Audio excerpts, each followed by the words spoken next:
التليفون يعني في حصل اتصال يا شيخ تكلم؟ يوميا أقول لك أنا 3 ساعات يوميا بس مباشر عندي بالتلفزيون، 3 ساعات هذا بالتلفزيون فقط غير التلفونات. يعني من الصبح إلى الليل أنا بالدعوة بحمد الله تعالى، لا أخرج إلا صلاة الجمعة. ولكن بحمد الله تعالى لم يحدث ما يحدث الآن في تاريخ إيران خلال 500 عام. الناس الآن عرفوا ما هي السنة، ما هي الإسلام، ويبكون. أين كنتم أنتم قبل 30 سنة؟ ما هديتونا حتى تورطنا مع هؤلاء الناس. ولذا هذه المسؤولية للعالم الإسلامي. الآن هم عيونهم للحرم، عيونهم لمكة والمدينة. ولذا لو أخذوا العبرة من سنة إيران لما حدث ما حدث في العراق. والآن هم عيونهم على الحرم، يقولون نحن نريد ما يستقر العالم الإسلامي حتى نقود الكعبة، حتى ندفن الوهابية. خميني في أسوأ وسيط له في التاريخ يقول نحن ربما نتصالح مع صدام حسين ولكننا لن نتصالح مع آل سعود الوهابيين.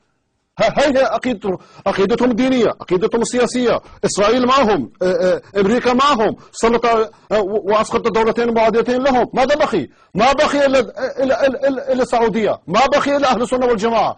يا أهل السنة قوموا، يا أهل السنة قوموا من هذا النوم العميق، وإلا المغول الجديد سيأتي ستنسون ما حدث في العراق. وكل هذا ما يكلفكم إلا قناة واحدة من اللغة الفارسية فقط. اليوم الكلمة تعمل ما لا تعمله الجيوش. اليوم المستقلة عملت ما لا تعمله الجيوش العربية خلال 60 سنة. اليوم عصر الكلمة. ليش ما نستفيد من الحريات الموجودة في الغرب؟ مصرف قناة واحدة تساوي زكاة تاجر واحد. الله يسألكم، نحن لا نتسكى أمام أبواب أحد، نضعكم أمام مسؤوليتكم الدينية. فكروا بدنياكم، فكروا بكراسيكم، فكروا بقصوركم. أين ذهب العراق؟ أين ذهب أفغانستان؟ أين ذهب أندلس؟ أين ذهب بلاد المسلمين؟ ليش؟ لأن لا نشر المسؤولية. انظروهم كيف يفعلون. في قوم مؤسسات تشتغل 3 شيفتات ويديروا مشاكل الشيعة في العالم كله، مؤتمرات ليل ونهار. هذا الرئيس جزر القمر وين كان؟ هذا كان يدرس بالبلاد العربية اللي تشيع. وألوف. نحن نبح صوتنا منذ 20 سنة، منذ 25 سنة. أنا عمري 50 سنة، نصف هذا العمر صرفتها لمحاربة هذا النظام، لكفارة لأني سنة واحدة كنت متحمس لهم. ولكن أين المسلمون؟ الله يسألكم، والله الله يسألكم. كونوا أمام المسؤولية. اليوم ايش يكلفكم؟ بدل أن تدفعوا زكوات تبعكم تسووا 100 مسجد بأفريقيا وكذا، 100 مسجد سووا قناة واحدة. هذه المستقلة تكفلوها، خلوها النصب الفارسية. انظروا ماذا نعمل. هاي تجاربنا الشخصية.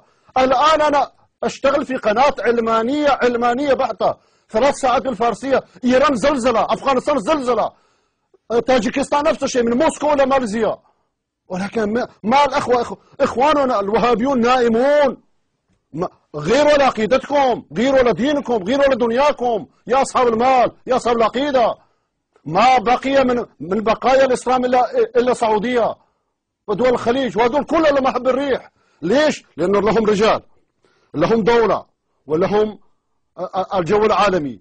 لماذا صارت الآن هم في صدد إنشاء دولة فاطمية؟ ألم أقول هذا الكلام قبل 7 سنوات هنا في هذا الكرسي؟ ألم أقول في الجزيرة؟ الناس كانوا يضحكوا. هاي حدث بمعايننا. هل تريدون تكرار نفس التجربة لا سمح الله في السعودية وهم عطشانين لدمائنا؟ انظروا ماذا يفعلون بسنة إيران. لو اتعظوا ما يحدث في سنة إيران والله لما حدث ما حدث في العراق. ولكن من الذي يسمع؟ والآن لو لم يدرى ولم يفهم ما يحدث في العراق، النار ما يقف لها هنا، لا سمح الله تعالى، لا سمح الله. والله يحفظ أرض الحرمين، والله يحفظ مكة والمدينة، والله يحفظ جزيرة العرب من شر هؤلاء الناس. ولكن نحن في موقع تاريخي، نحن في امتحان، نحن في اختبار أمام الله وأمام البشر. يجب نكون على قدر مسؤوليتنا. هاي كرسي فاضي. آيات الله وغير آيات الله أين مكانهم؟ ليش ما يجيون هنا؟ مش أصحاب المنطق؟ مش أصحاب الحجة الإلهية؟ الحجة التي لا تملك قدر النملة حجة جعلوها إلى حجة العصر، ولي العصر. أين هو؟ حجته فاضية. أين هو؟ آية الله سكر، شو اسمه هذا؟ ما فيه سكر بيده. يعرف لو يجي هنا ينفضح. آية الله شيرازي، مكارم شيرازي، وأنا أعرف منهم أسرار. أنا بانتظار يأتوا هنا فقط. ليش ما يجيون؟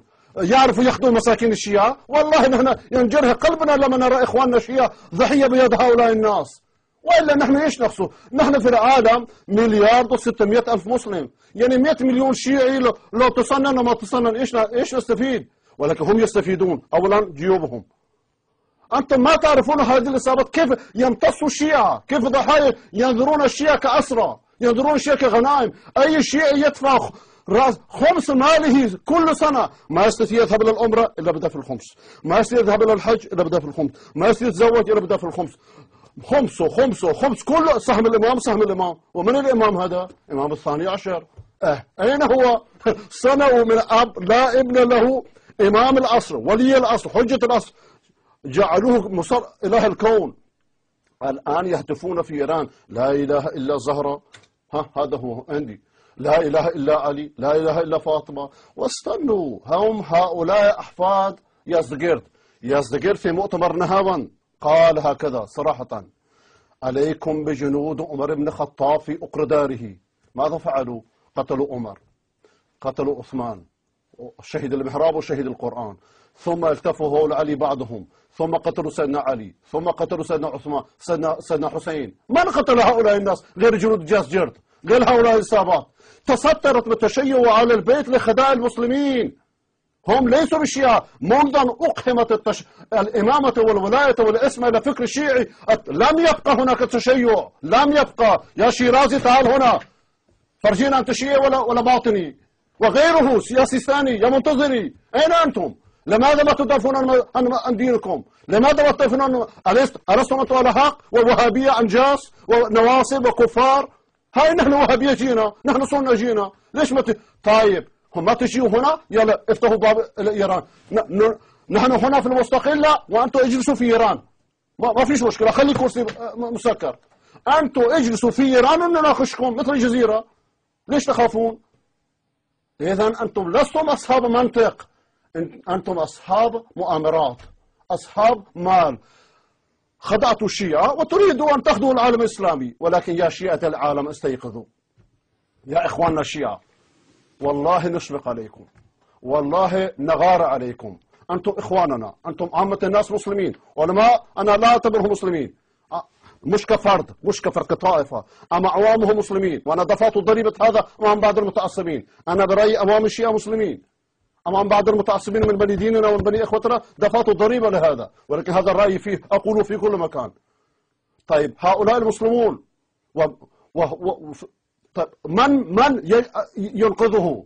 والله يأتون في برنامج الشيعة رجالا ونساء ويبكون: لماذا أبانا ماتوا ولا شرك؟